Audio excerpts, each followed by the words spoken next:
Okay, so here's some news that I thought was interesting. So Baidu has a cloud, which is, of course, their competitor to Google Cloud. And apparently it's very good. They give you 2 terabytes of free cloud storage, which is a lot more than what Google gives you, but you can only get it if you're inside China with a Chinese bank account and Chinese credit card or whatever they have over there. So I can't get it, but I'm hoping to get a partner to get it because they're having a cloud village at DEF CON China. And they are looking for presentations. And I've got one all ready to go, but it's in the Google Cloud. So I need somebody to move it to the Baidu Cloud, or we can't do it in China. And I'm hoping that'll work. So this is another supply chain attack. Microsoft Windows 10.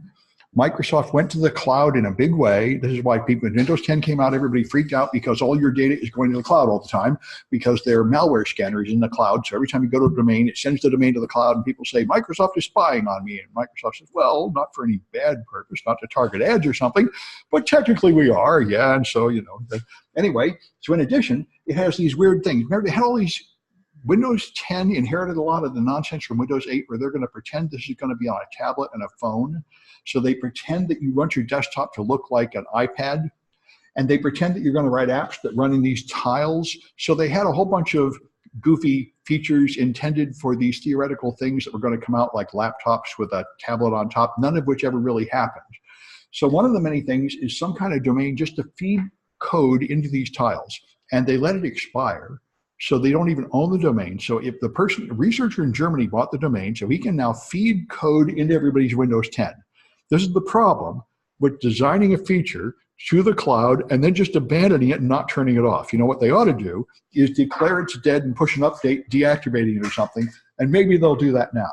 But anyway, this happens to a lot of people. It's very similar to one I saw a while ago where, let me just mute these guys and minimize this thing, where if you write a popular Firefox or Chrome extension, criminals will pay you to buy it from you so they can then push malware. Because once people put it in their browser, they're now accepting code from that person in the updates. And if you think about how many people have the right to install junk on your machine now, it's an awful lot of people. All your products are automatically updating from God knows where. And all those products are using open source libraries from 50 other random people they don't know anything about.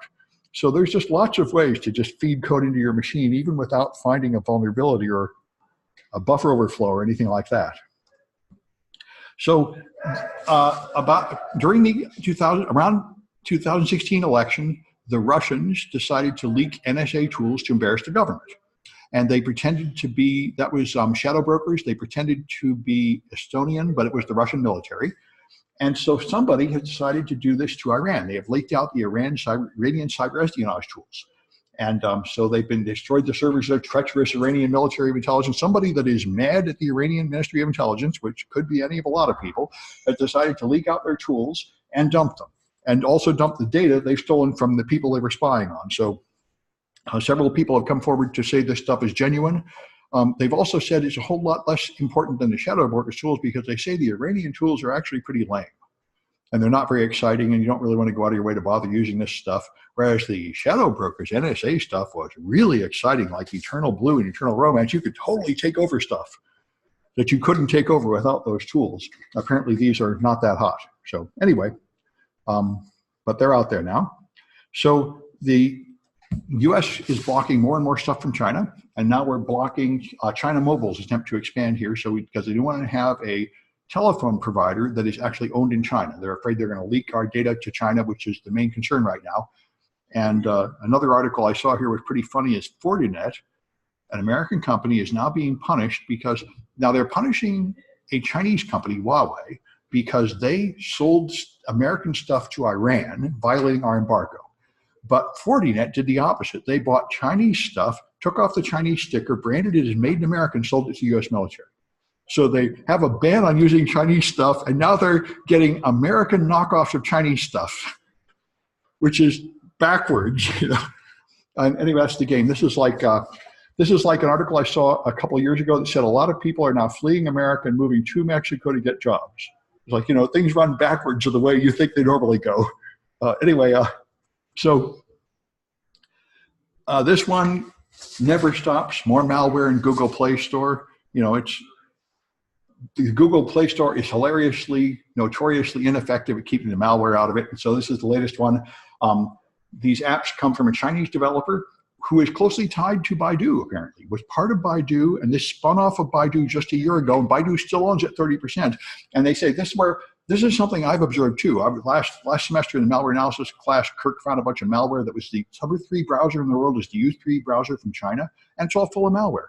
And I noticed this, if you may remember the 90s here, when every piece of software was full of malware. You had dancing alligators popping up, just everybody put malware in everything. And that's the way it is in China. Their standards are such that just ad fraud is just done all the time over there. You know, they just put like that down here. Yeah, you can't separate this from Baidu. Ad fraud is just the norm in China. You know, they're the way it was back before the modern new ideas came out. Anyway, so yeah. Quick question on the guest. A couple weeks ago, you had somebody streaming, but it sounded like people were here. Do you want students to come maybe for the lab later or what? Some people come physically, some people just tune in online. Both are fine. Okay. Yeah, and one of these is coming remotely from somewhere else, and one's going to come physically. Yep, good. Yep, good. Anyway, so here's another supply chain attack. There's an Indian outsourcing company, and they got hacked. They got phished, and they took over the accounts at the outsourcing company, and then they started taking over their customers, because when you outsource your development or something to an outsourcer, they now have the ability to log into your company, and then they tried to lie and deny it. And so then this Wipro is the company. Now, Krebs always knows this stuff first. He has contacts in the banking industry that tell him when they see credit card fraud, and he can follow back to see which company has a lot of credit card fraud. So he knows when people have been hacked before they do. That's why there are people with t-shirts that say, Brian Krebs is my IDS. You will find out from him that you've been hacked before your own staff knows, usually. And he's always calling people saying you've been hacked, and they're saying, oh, no, we haven't been hacked. He said, dude, I can tell you've been hacked. They said, oh, no, everything's fine. There's nothing wrong here.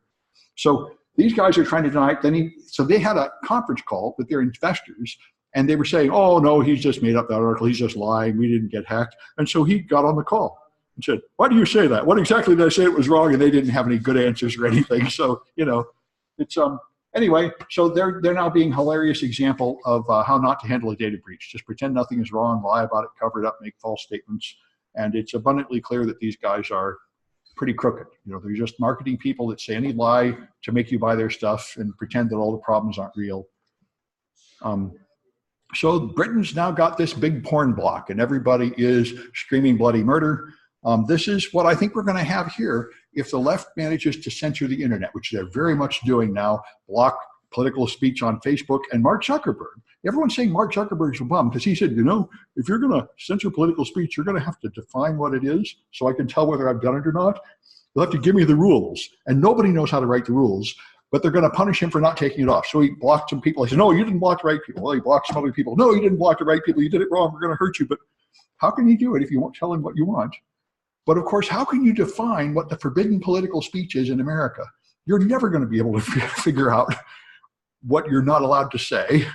So, you know, I think Zuckerberg's right. But anyway, so they decided to block pornography in Britain. So now everybody is ordered to block pornography. And in order to get the pornography, you have to go to, the government did not want to take the jobs. You have to go to some third-party vendor and give them your credit card, and they will hold it in some non-government database and somehow record the fact that you're authorized to see porn now.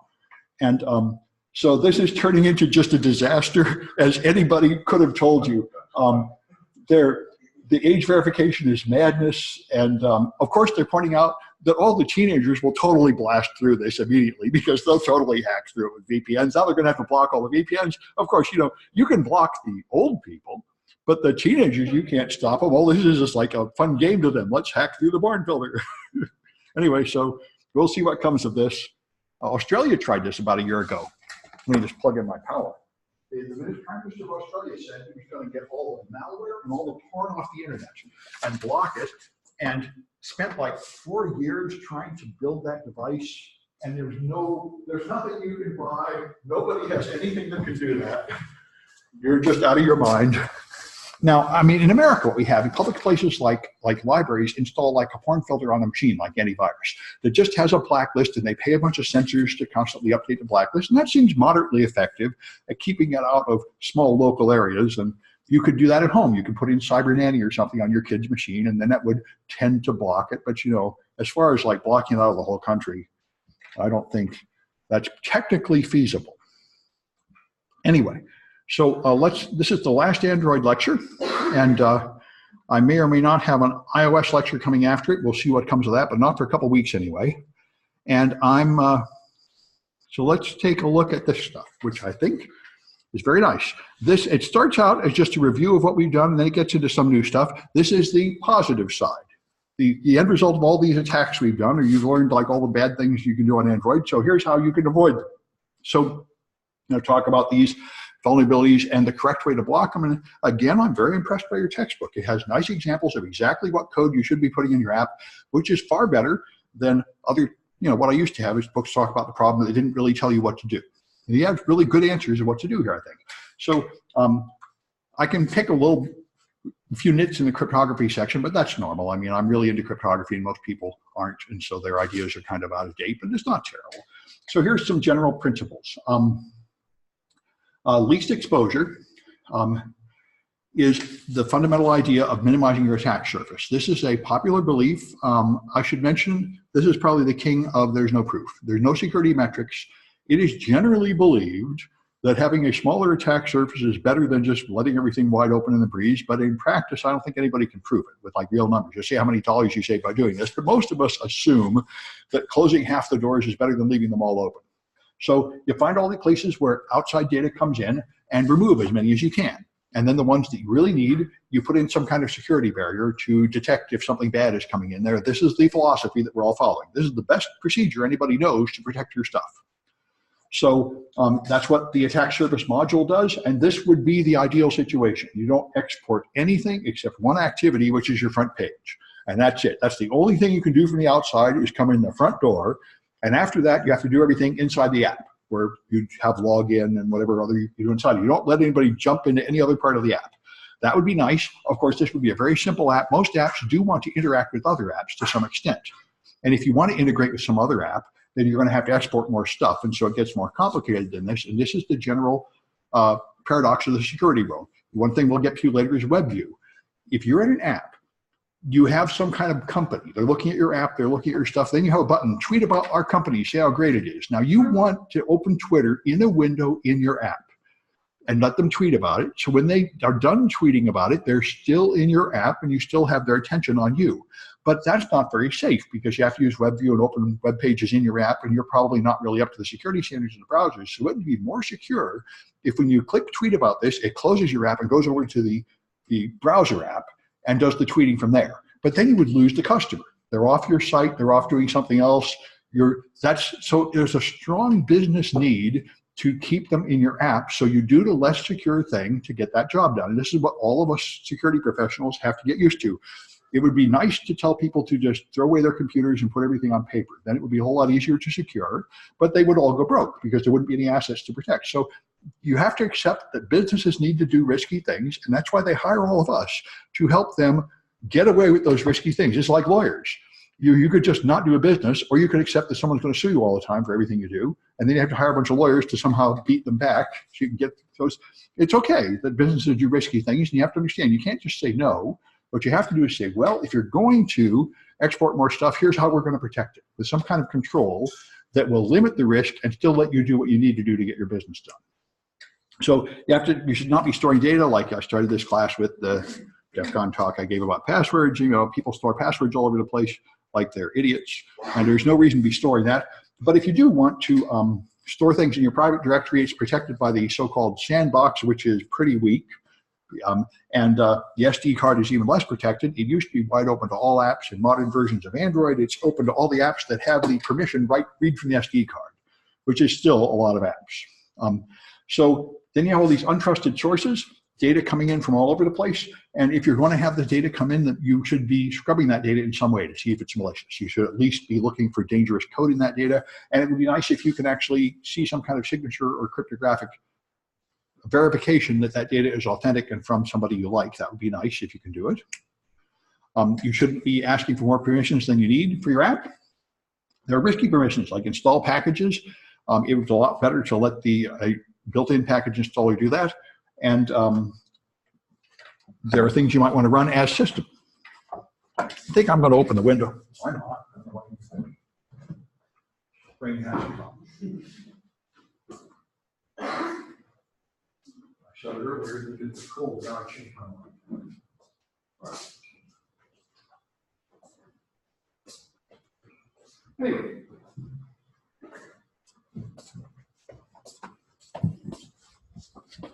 You can put other files in your APK. You can put whatever you want in the resources, and you may find that you put the wrong stuff in there, just like you put the wrong stuff in your GitHub repository, so make sure you don't have secrets in the extra files. And here's some security mechanism. You review your entry points. If you have activities, every time an activity is entered, the onCreate method runs, and here's the other corresponding methods that run. So that tells you what to search for in the source code, and look at the code that he runs when it starts. That's the code that's going to take data from the outside. And that's where you should consider whether you're going to be attacked.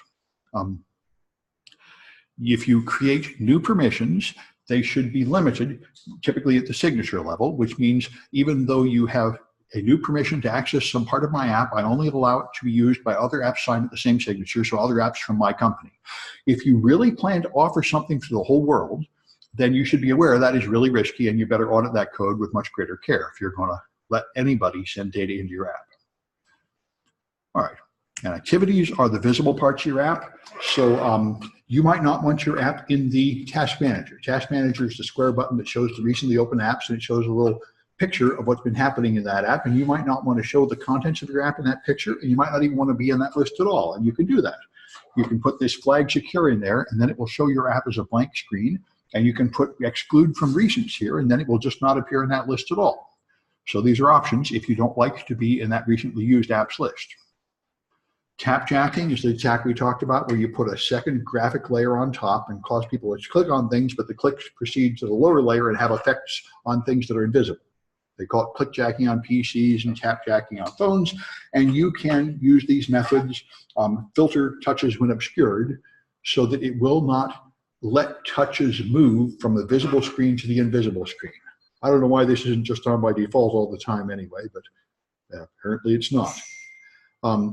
The dictionary is a problem. This is the infamous autocorrect that everyone swears at on iOS, where you type things and it changes into other things.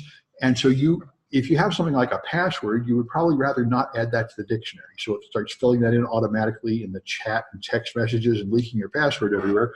So you use this text visible password item to mean whatever's typed in here should not go in the dictionary. Do not learn this word. Even though I'm going to type this word 100 times, don't start suggesting it in texts and stuff. Fragments are these part of a URL after the pound sign. You use them to refer to locations on a page, and they're blocked by default. But if you want to let fragments in, a variety of attacks have used these. Here's how you let them in. Now they're blocked by default in modern versions of Android. And if you want to allow them in, you have to specifically say which ones are allowed in, because they turned out to be dangerous. There were some fragmentation attacks in the earlier chapters. So you shouldn't be able to open authenticated parts of the app from unauthenticated parts of the app. And I should mention, I can't go into the details while we're recording here, but there's a project here, which I highly recommend, where you audit a real app. And a student did this project. And so down here, you can audit an Android app, and a student wrote a very nice report. I just sent an email to the developer yesterday about it. I'm waiting for them to ignore me for 30 days before we go public. I suppose I should say for them to fix the problem, but that's not going to happen. Obviously, they're just going to ignore us, and then we'll dump it publicly. Anyway, but they found an app that claims to save secure notes, but they're not secure at all. You can just launch an intent and open the notes without passing through the password page at all. They're just right there. It's very much like that Civ app that visually, and they're not actually, it says they're encrypted, but they're not actually encrypted at all. You can just dump the data and it's just right there. This is like the first generation of USB thumb drives. The first generation of USB secure thumb drives were not encrypted. They just put a password screen that popped up when you plugged them into a Windows machine. And if you plug them into a Linux machine, you just see the data. So at the time, I said these guys are idiots and they should be burned at the stake and stuff. And then I realized, it would be actually, that's not a useless thing. That stops some attackers. But you shouldn't lie. You shouldn't say it's encrypted. You should say it's password protected in a Windows environment.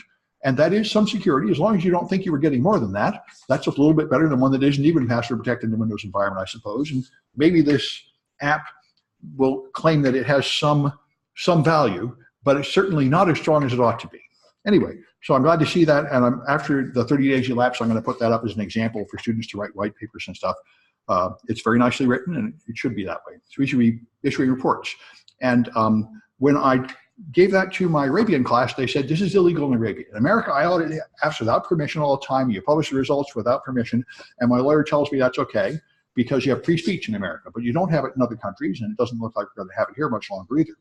And so he said, over here, you totally can't be doing that. You can't be auditing apps without permission. You have to get their permission before you make any inspection of them or say anything about them. And I said, well, then we should use bug bounty programs. And there's a lot of big bug bounty programs with a lot of Android apps in them. The only thing is, I don't think you're going to find these simple flaws in those apps. I think they probably are not, I hope they fixed these ridiculously easy things before they've had a bug bounty. Otherwise, they're totally wasting your money. Katie Mazuris gives talks about this. If you're going to have a bug bounty, don't just decide to have a bug bounty. First, make some effort to secure your stuff, or you're totally wasting your time. If you don't even have a security team functioning, there's no point having a bug bounty. You'll get a bunch of reports and you won't know what to do with them. You have to first put in the effort to get basic security posture. And that would include, I think, any of the stuff we're picking up with these simple tests in this class. But anyway, I should mention, in case it wasn't clear, you can totally do this and get credit for doing this assignment if you don't find any problems. It's perfectly fine with me if you test an app and prove that it does not have these problems. That suits me. There should be more reports like that. It's never going to hit the news, and you won't get a bounty. But this is like, I've done plenty of scientific research where I repeat what somebody else did. This has got to be done. This is part of the game. And proving that things are not vulnerable is not a bad thing. Anyway, so I recommend it. Anyway, so, all right. So that reminded me because of these fragment attacks. And, all right. So if you want to have, if you don't want to let people open an authenticated activity from an unauthenticated activity, you need to have some kind of session inside your app. And apparently the Google Android development environment doesn't do this, so you have to make your own, which is kind of a shame. In web files, you have like a cookie, a session cookie, and you can check it everywhere you go. Apparently, there's nothing like that in Android, so you'd have to make it yourself. You have to make an app-wide authentication variable, which you check on every page to make sure this person really came after the authentication page in my app, which is pretty harsh. This is how you mask a password display so it will show little dots instead of revealing the password. There's another option to put in custom stuff instead of little dots. And there's browsable activities. We talked about these. Browsable activities are activities that can be launched directly from the browser. That is high value for attackers. Those are the ones you really want, like most of the iPhone jailbreaks, where you just open a page and blam, it does something awesome, like jailbreak the device. So if you're going to make a browsable app, you have to really be careful about how you handle that data, because you're going to be a high target of getting a lot of attacks. All right, and your content providers, the default export behavior in old versions of Android was to export all content providers, which turned out to be a bad idea, and they turned it off in 17 and later, but you can explicitly turn it off here. So it stops exporting your content providers. If you're going to use SQL injection, you want to prevent SQL injection, but sure here is the same as it is in all other versions of SQL to use prepared statements. This is what it looks like in Android. So instead of having a query, select star from table where username like data from user, you say where type equals question mark. This is a placeholder, and down here you say the user input goes in there. This looks the same, but it has a totally different effect. The user input enters this placeholder, and this placeholder is a data object. That data object is now compared to the data in type. It is never put in a line of code and parsed to try to match the apostrophes up. So there is no possibility of this user input being misunderstood as a SQL command. It is explicitly a piece of data, which is compared to that piece of data, and it is in no circumstances interpreted as a piece of code. And this has been, for any 15 years, everyone has found this to be a 100% successful block to SQL injection. So that's the thing to do. All right, directory traversal is where you refer to some local file, and I'm able to insert .. / and point it to some other file. And so you can block that. Get canonical path is the method that will take a directory and get rid of all the relative parts, all the dots, and make it the complete raw path. And then you can check to see if it matches whatever the approved path is without being fooled. So here's the code that does that. They're trying to open some file, so I get the canonical path, and I compare it to the base folder, and the base folder is the context get files directory get path. That is going to be the app's home directory and the files subdirectory of the app's home directory. So this will only allow me to see files that are in the app's home directory, files subdirectory, or a subdirectory of that. And it can't be fooled by relative paths or anything. That's the right way to do it. If you were to just take the input from the user and try to compare it with grep, then I could do something like up and down, make something that didn't match your pattern. That would be the wrong way to do it. This is the right way to do it. You take the real translated path that's going to be used to really open the file, and you check that. All right, then there's pattern matching. So there's 3 ways to do Android paths. You can do /subpath. This will do subpath, but not the directory. Subdirectories are subpath. You can do path prefix equals subpath, and you can do path pattern and have general regular expressions to have whatever you want, and just have to know which one you've used. Or you might discover that although you thought you had blocked access to a folder, you didn't really block access to all the data that you wanted to protect. Yeah. The third choice, you can write a regular expression, and you can express any pattern. Yes, any path you want. Yeah, you can specify a permission that applies to any path you like. All right, and then there's broadcast receivers. Secret codes are an issue here. Remember these secret codes you type in # something does special effect. People think they're secret. They're not secret at all. In fact, there are apps in the App Store that will reveal all the secret codes. So don't imagine that people don't know your secret codes. Be aware that if you're going to have some secret code, it's just going to leak out, and be ready for random people and random other apps to use it. All right, so you store files someplace. You can set permissions. If you don't set permissions, it will set whatever the uask value is to whatever the default permissions. It would be better to set them explicitly, and here's how you set them for a file, and here's how you set them for a folder.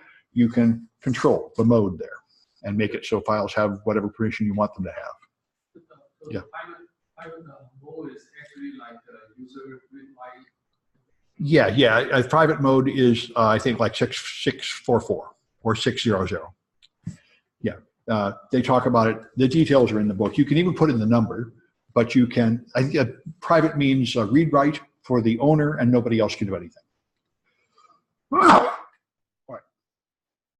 And then your book has some recommendations for encryption, of course, the usual stuff. Use AES, don't use electronic code book, use RSA with a long enough key.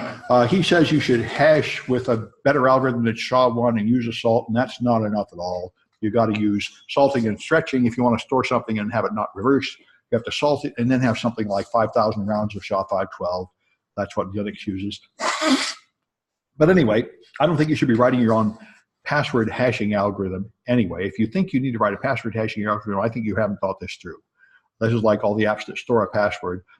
Probably you should just store a cookie. But anyway, if you think you need random numbers, again, I'm questioning your thought process. You really should use a standard library to do whatever you're doing.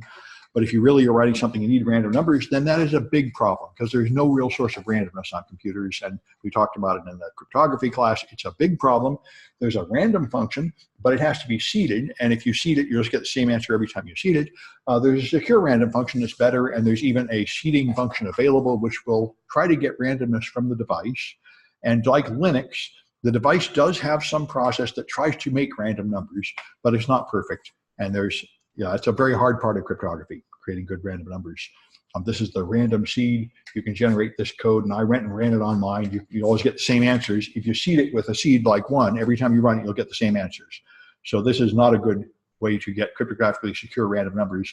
The secure random is better, and there's a secure seed item, which will take the dev random source of randomness and seed it from what the closest it can get to a truly random number. The latest Intel processors actually have a hardware random number generator available, but I don't think Android processors do. So ultimately, it's doing things like taking the time on the clock and some user input and whatever else it can find and trying to mix them up so you've got something to seed the random number generator with, but it's not perfect. And if you want to generate a key, this is a function you should all know, password-based key derivation function. This is what everybody uses. This is what's used to hash passwords that go into the Linux password table, the shadow table. And this is also what you use if you want to generate a key. You need something like an AES key that's 128 bits. You have something like a PIN or a password that came from the user. And all this does is add a salt and then run it through thousands of rounds of a hash function like SHA-512. That's all it does. It's very simple, but that's how you generate a key from a password. If you want to save the key on the phone somewhere, there are a lot of foolish places people put it. If you really want to do it, probably the best thing to do is use the Android key store. That is the Google-designed operating system way to put secrets. That's the best place to put a secret on the phone if you really think you want to put a secret on the phone. I highly recommend reconsidering your logic if you think you have to hide a secret on the phone. But if you really think you have to do it, this is probably the place to put it. All right, now if you want to save a file and you want to let other apps see it, then you need to have limited permissions, and you can totally do that here. You can have a provider, and you can grant read-write permissions here. You can define a permission so other people can read-write into my app, and then those apps have to request that permission, and only the apps that are authorized get in. That's how you do it. Provider app is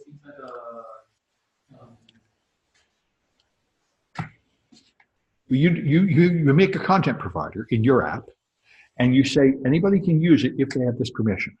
And then you give the permission only to the apps you trust. That's how you do it. And you can even make the permission signature type, so the only apps that can ever get it are apps that are signed by you, and then it's only your other company, apps from the same company that get it. What's that? Isn't this thing in manifest? In what? Manifest. Manifest, in the manifest. Yeah, that's in the manifest. Yeah. All right. And then, of course, communications, you can use HTTP, although that's a terrible idea. Whatever you think you're doing over HTTP, you need to knock it off, because even if you're not sending secrets or receiving secrets, anybody can get in the middle and inject code. So HTTP, there's no excuse for that. Everything should be HTTPS at least. Now, HTTPS, if you actually validate your certificates, which you should do, then you're strongly protected from man-in-the-middle attacks, because you'd have to fool the trusted third party. Now, there are attacks that defeat that. They are relatively rare, and they're pretty much the province of nation states, but there have some people who have hacked or forged certificate authorities under conditions. So if you want to be even more secure, you implement certificate pinning. Now you go through the whole HTTPS process, you verify the certificate, and even if you pass that test, you take another look at the certificate to see if it's the one you expected. So even if somebody has managed to lie, like the government of China can totally do this, and they do. They can make a fake certificate for a company like Google, and then when your browser goes, it will find a certificate from a real trusted certificate authority that says Google on it, but it's not the real one. But the normal process of HTTPS handshake does not detect that, because they're in the trusted store. And they have to be in the trusted store, or none of the Chinese websites could be HTTPS. It's kind of a problem. If you have an international product and you want to look at international websites, and yet you have a nation that is untrustworthy, you have a fundamental problem there. And this is why certificate pinning is the next step, where you say, even if that is a genuine certificate from the Chinese Certificate Authority, I'm not going to accept it for Google, because I know Google should not be signed by those guys. That's certificate pinning. And the Google Play app that harvests, downloads stuff from Google Play is pinned. Almost nothing else is ever pinned, but they have pinned there. In principle, you'd like to think that banks and stuff would be pinned. In practice, almost none of them are. You can tell because they would never let you use burp. Even if you told it to trust the burp certificate, they would never let you do it if they were using certificate pinning. The only apps I found anywhere that actually use certificate pinning are the official Indian app for like identity registration in the government that we played with here, and the Google Play app. And I think there was one company that came and gave talks, a bank, one of the smaller banks came and gave a talk last semester, and they said they were really secure, and they actually had certificate pinning. They had a whole lot of advanced stuff that the big banks don't have, which is often the case, because huge enterprises have a lot more friction, have a lot of business partners, a lot of old stuff. They're much slower to adopt new security measures than smaller enterprises that can do it quickly.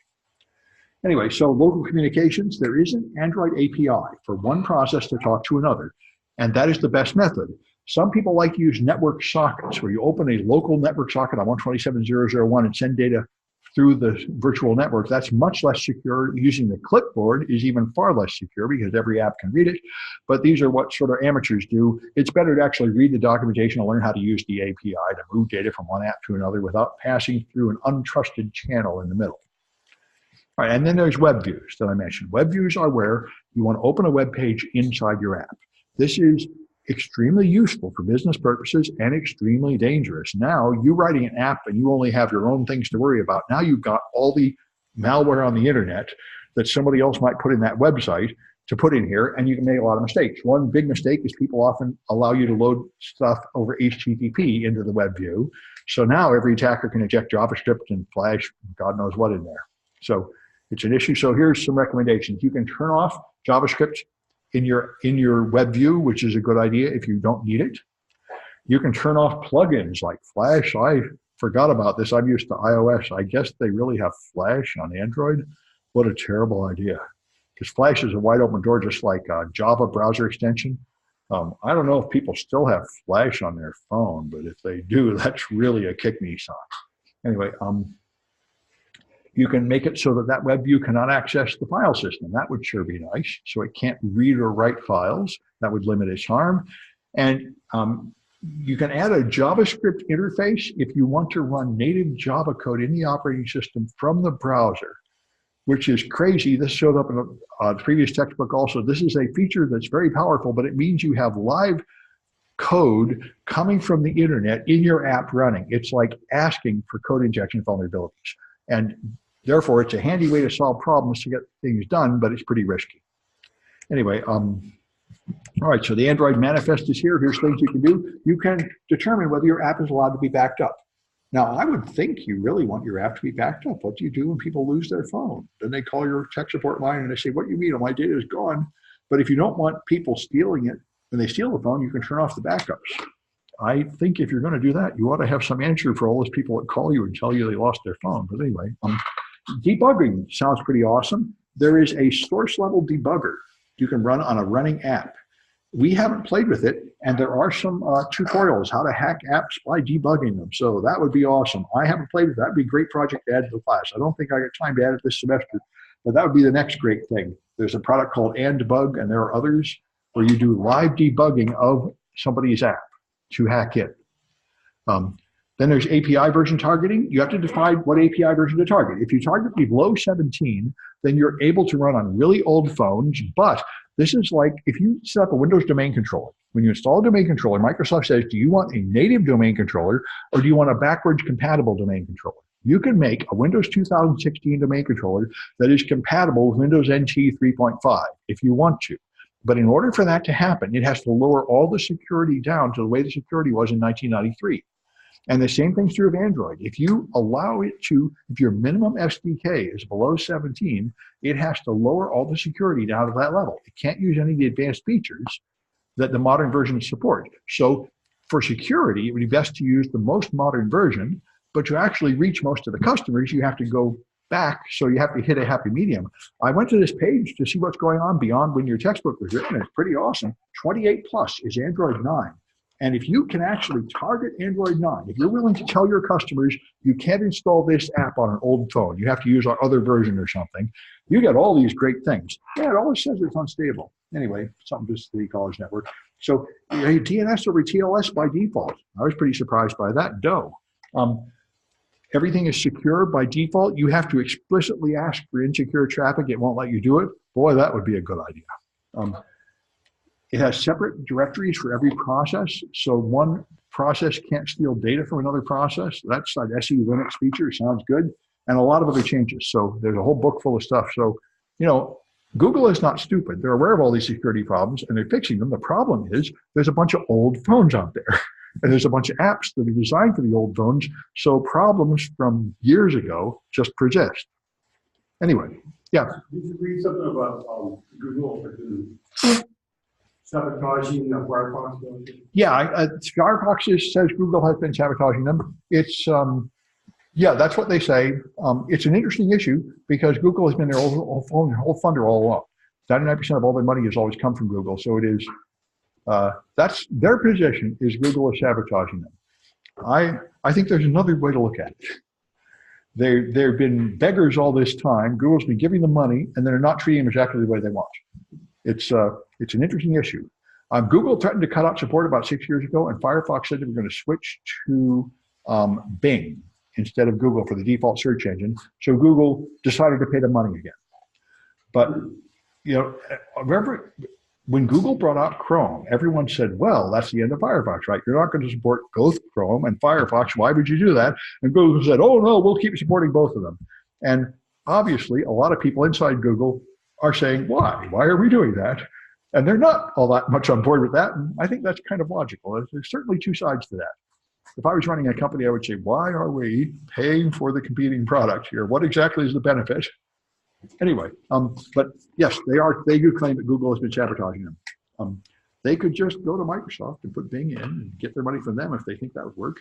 That might work for a while. Anyway, so you can have logging. You do need logging, of course, to debug your app, but when you distribute the app, you ought to turn off logging. The best thing would be if you have some kind of centralized logging class where all the logging is done by one function, and then you can have one parameter, just turn it off. ProGuard, this thing I sneer about a lot, the free security product, can turn off logging, supposedly. I wonder if it works. I know a lot of things in ProGuard don't seem to do anything. More about that later. You can write native code. This is where you write C or C++ or whatever they use like that, a native language where you write code that gets compiled to real binary and runs on the processor on the phone. This is almost never done because it's much easier for developers to write Java, but you can write native code.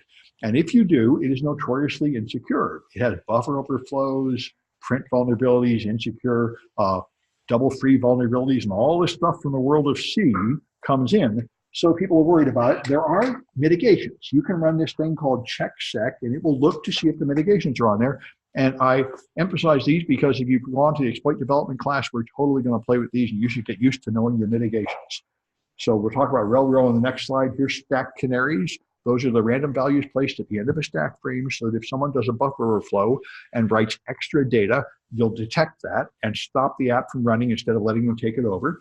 The non-executable bit is permissions in memory. So a memory segment that is used for data input from the user, like the stack, can be set to be non-executable. So even if the attacker is able to inject code, it will not run. This also prevents buffer overflows. Position-independent executables are a way of compiling code so that all the code is indirect references, so the code can be relocated to any place in memory and still run. You cannot have effective address space layout randomization if you don't compile everything to position-independent executables, because otherwise the compiler says it has to be at this specific location in memory and it can't move. We'll talk about the run path on the next slide. And so these are things to know. So rel-low is relocation read-only. This takes the pointers to system routines and makes them read-only. If you are exploiting something like a format string vulnerability from a print statement in C, you typically exploit it by writing to the global offset table, which changes the address of a system routine. So when a later function calls a C system library, it calls your malware instead. And that will not be possible with rel-row turned on. Rel-row will stop you from changing the contents of the global offset table. So it ends one common vehicle that's used to take over phones. And this is the run path. This is used for companion Trojans and in Windows machines for DIL injection attacks. This is the madness where you don't give the full path to every item. If you launch a Windows app, for example, this is how the Stuxnet attack works. You plug in the USB drive, there's code on this USB stick. It would then try to load a library. Now, if you try to load a library, for example, to draw the window that shows you the little files when you plug in the USB stick, it has to load a DIL to do that. It's supposed to load a system DIL, but it doesn't load directly from the system DIL directories. It goes through a search path. There's a path variable, and the path starts in the current folder and goes to the system folders later. So if I put a DIL on the USB stick with the same name as a real system DIL, the fake DIL will get loaded. Another word for this attack is a companion Trojan. One trick people used to do in Windows a lot is they would put an extra cmd.exe in something like your home directory from the internet. And now when you type start run cmd, it runs that one instead of the real one because your home path is home directory is earlier in the path. That's what this is. Loading things from a path variable is kind of nuts. The system hunts for them in all kinds of unsafe places. So this is a mitigation against that. Microsoft put a few mitigations in Windows. There's a thing called trusted DILs in the registry that gives the complete path to certain important DILs. So it does not hunt through all the path for them. It goes to the one place where it should be and expects it to be there. And that's what this is about.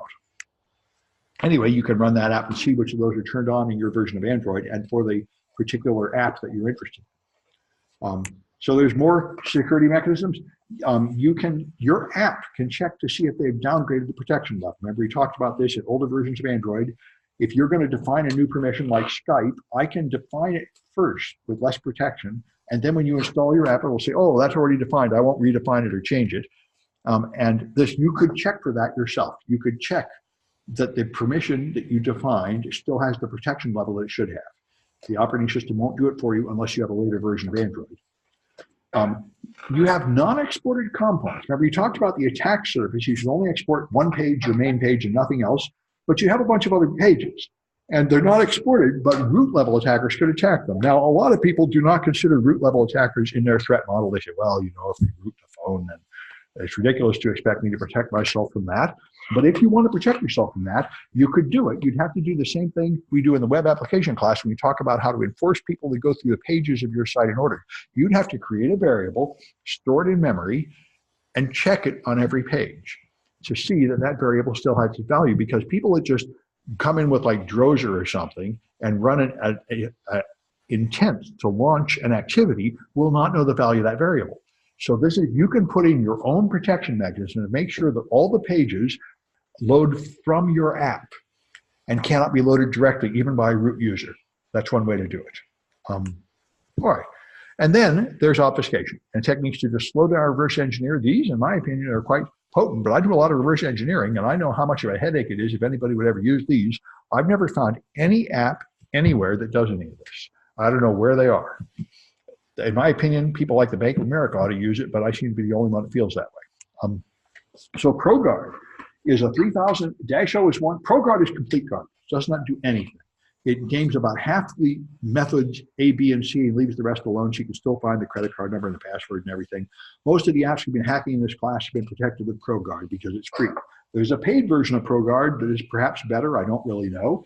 -O, I did in a previous version of this class, I had a project where you used -O. I didn't think it was necessary to put it in this semester, but if you run -O, it changes all the variables to that kind of stuff, just random garbage. Now that will slow you down. It's hard to find the credit card number and the password anymore.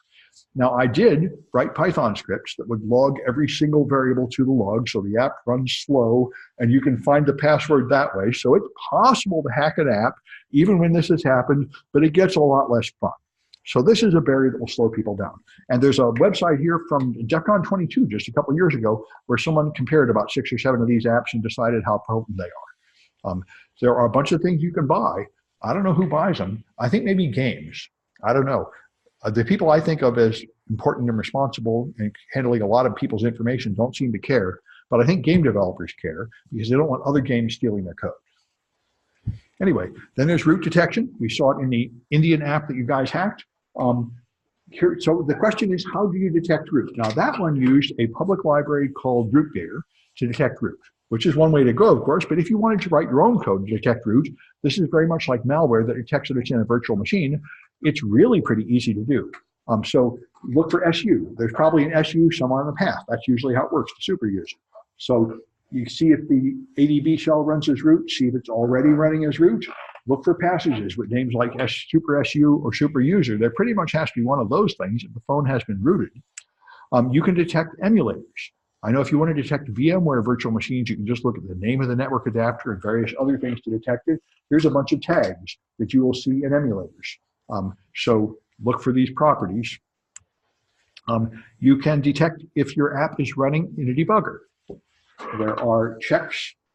If you look in this variable, you can see if the app is currently being debugged. This is another issue. This is, by the way, I don't think anybody's doing this to phones, although they might be, but the advanced persistent threat actors, in the early days, maybe 6 years ago, when people talked about APTs, they said they hit you with this advanced stuff. And now Mandiant came in and said, no, you don't understand. An advanced attacker has enough sense to not use advanced stuff. What they do is first they fingerprint you and they decide how sophisticated you are. And if they find no antivirus, nothing, then they just blast through with the most powerful attack because they know they're fine. But if they find evidence, you're using debuggers and honeypots, then they don't waste their most powerful attacks on you because they're going to get caught. They're going to burn their attacks. They decide where they can afford to risk their expensive 0 days. And that's the thing here. So you often want to fingerprint and see how smart they are at the other end first before you decide which of your attacks you want to use on this target. For APTs. For phones, it's mostly spreading mass media malware, and they're probably not just doing it because they don't want to bother running a debugger. You can detect if your app has been tampered with. Here's a fine way to do it. You check the signature and see if the signature is the expected value. Like I said, the only app I've ever found that does this is the Indian app. We had that. We had to defeat that. And also the NFL app. The NFL app totally notices if you'd hacked it. The banks don't care. Nobody else cares. But the NFL cares. They got all humiliated when someone hacked them and wrote up a blog about it. So they paid somebody to actually secure their app. Didn't you put your signature in your code? You kind of both your signatures? Yes.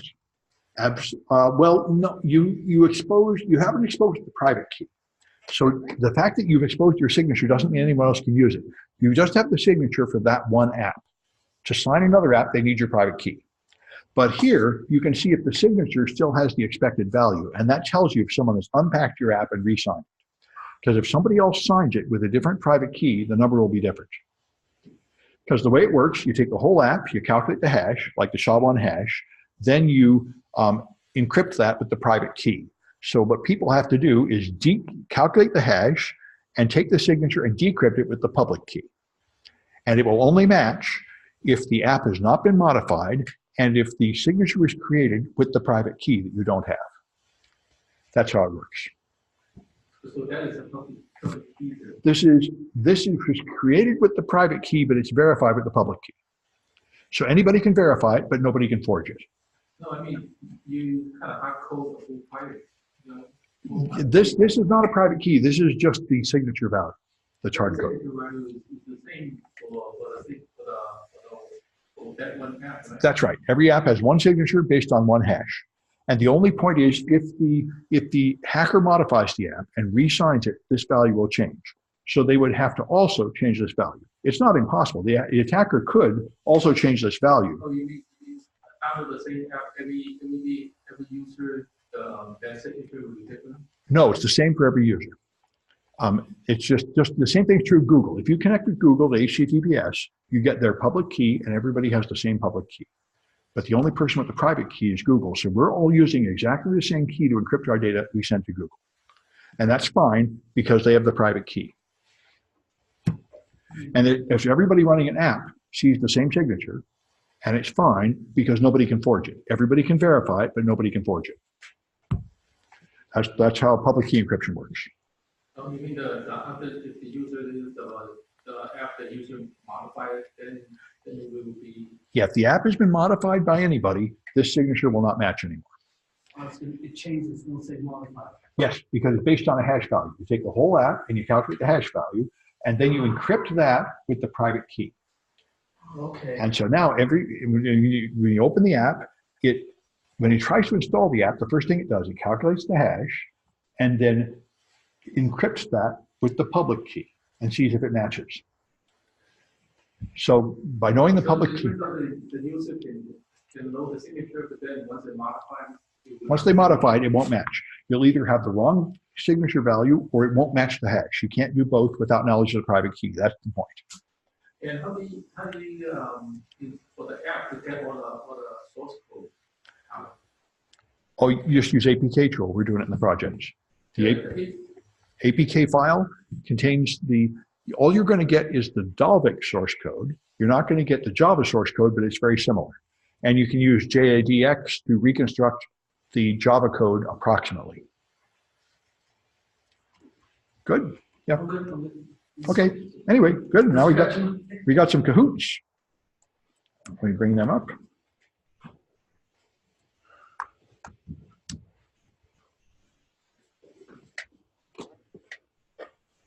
All right. Cahoots. And there it is, 128, Chapter 9. Okay. And I should even have a page to record the winners, and I do. Outrageously organized today. Should even be glorious Kahoot music. Why is there no music?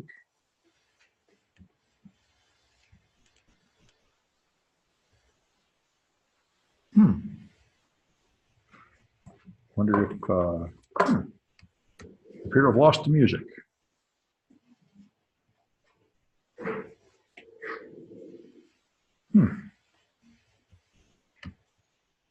Ah, I know why.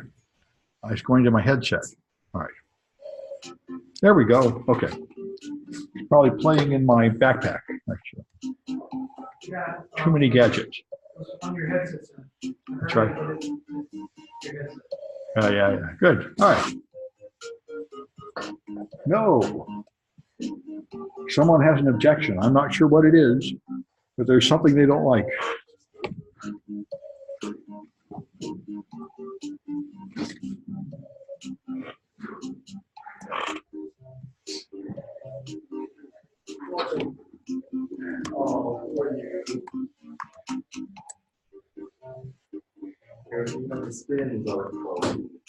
Yeah. Looks like people are still coming in. It's not connecting, right? Ah. You try the other one?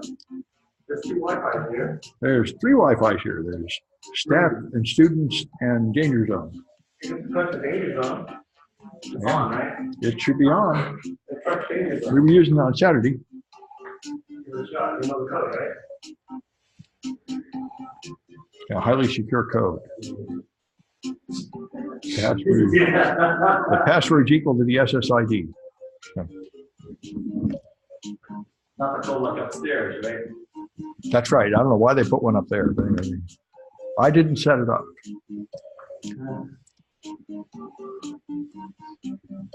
But then it's a good signal. That thing's right there. So, I don't get it. Can't get in? Okay. All right. Well, we'll carry on. Okay.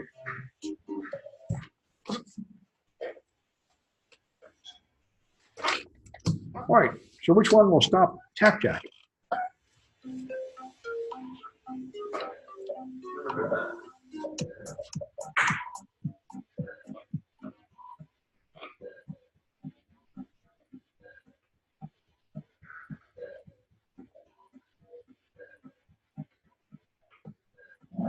That's it. Filter touches when obscure. All right. How do you make a key from a password?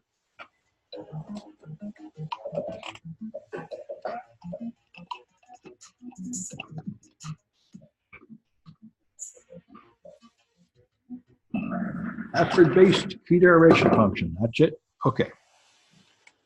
How do you stop SQL injection?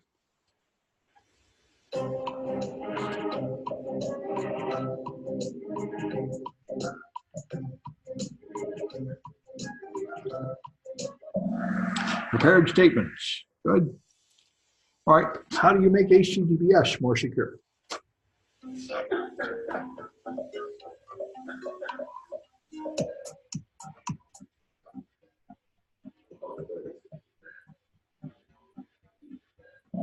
Okay. Certificate pinning. Good. Adds another layer of defense to it.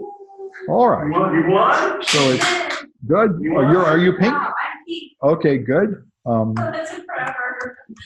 Good. And Forrest is a real name. All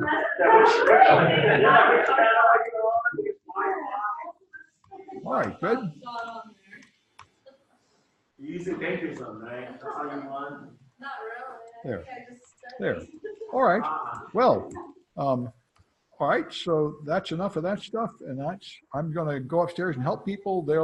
I'll have the quiz up in a week or two, but there won't be a normal lecture for another 2 weeks anyway. We may have time for one lecture at the very end about iOS, and it may be that we have another guest speaker. I will let you know as we progress here. All right. You go to China? Yes, but they moved it so it doesn't